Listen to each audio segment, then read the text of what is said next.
By 1939, the British Army was preparing for a mechanized industrial war. Tanks, aircraft, and machine guns would dominate the battlefield. Yet at the side of British officers, tank crews, and airmen was a handgun designed decades earlier. It was heavy, slow, and unmistakably old-fashioned. That weapon was the Webley Revolver. At a time when other armies were adopting semi-automatic pistols, Britain continued issuing a revolver, first designed in the 19th century. This was not an accident, and it was not ignorance.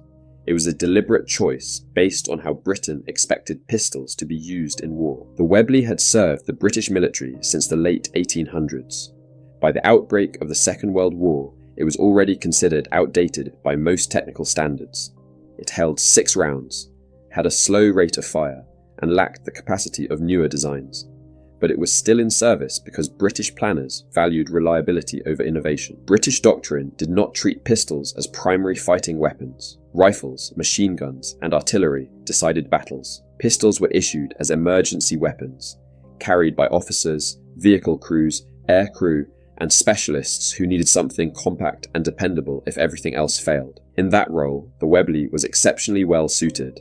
It was robust, overbuilt, and extremely tolerant of dirt, sand, and poor maintenance.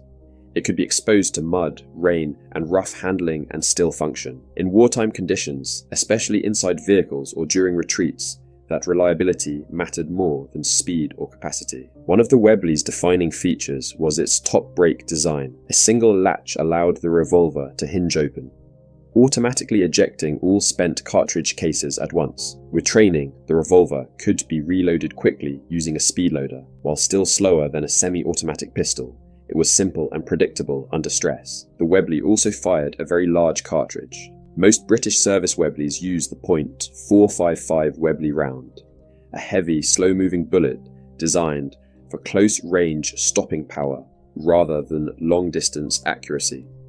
The recoil was sharp, and the effective range was limited, but at short distances it was extremely effective. This choice reflected British priorities. The pistol was not meant for sustained firefights. It was meant to end an immediate threat at close range. Accuracy beyond that was irrelevant. By the start of the war, newer revolvers like the Enfield No. 2 were being introduced, firing the smaller .38 calibre cartridge. Even so, large numbers of Webleys remained in service. Replacing every sidearm during wartime was impractical. Factories were focused on producing rifles, aircraft, and vehicles, not redesigning pistols.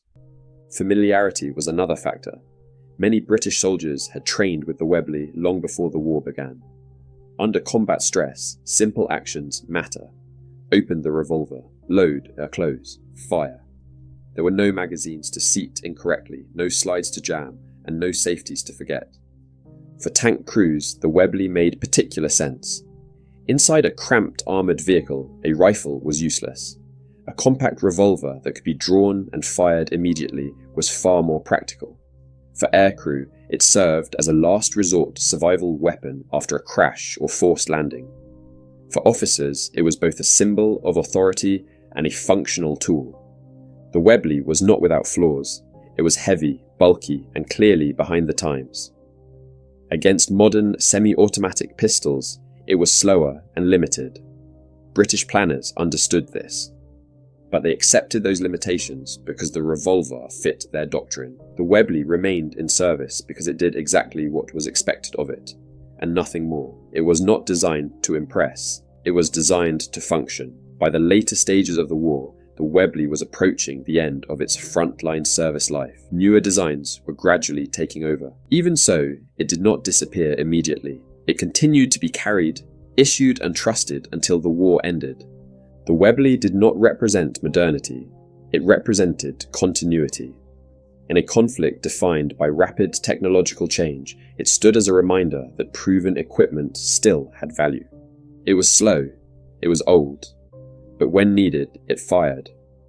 And for the British Army in the Second World War, that was enough.